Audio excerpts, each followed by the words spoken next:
Hi, I'm Eddie San Juan with EF San Juan, coming to you with another episode of Real Wood.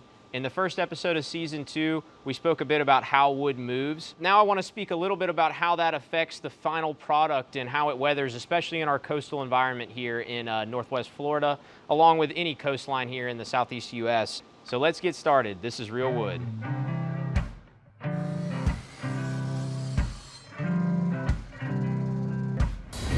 So it's very important to understand the equilibrium moisture content of the wood and where it's going. So a typical house is going to have a relative humidity from 35 to 45%. That's generally what's recommended.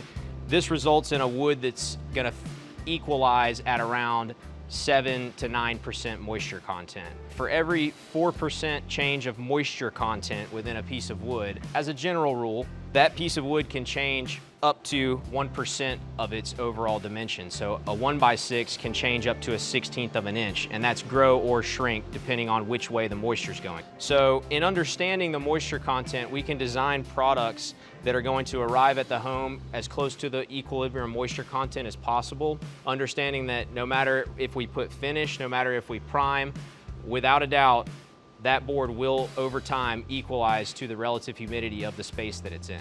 So the reason that this is such an important part of setting our customers up for success is that the majority of issues that occur with wood-based products have to do with moisture issues in a house.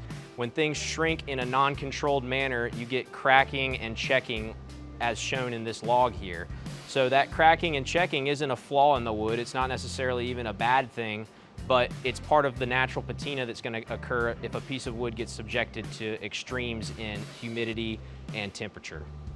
If I flip this over here, we can actually see the original axe cuts. This is a recovered piece of heart pine. So this is pulled up from the bottom of a river, and this tree was felled in the 1800s by someone with an actual axe here. So those are real marks you're seeing on the bottom of this tree, not something we created here.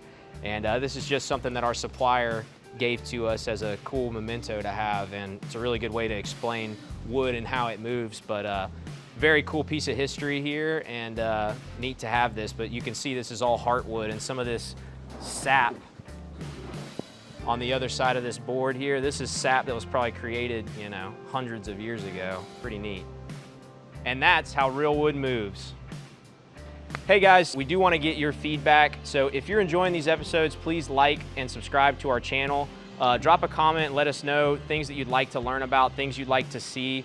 We want these to be something that people enjoy watching, so please share with your friends, like, comment, and subscribe. Thank you.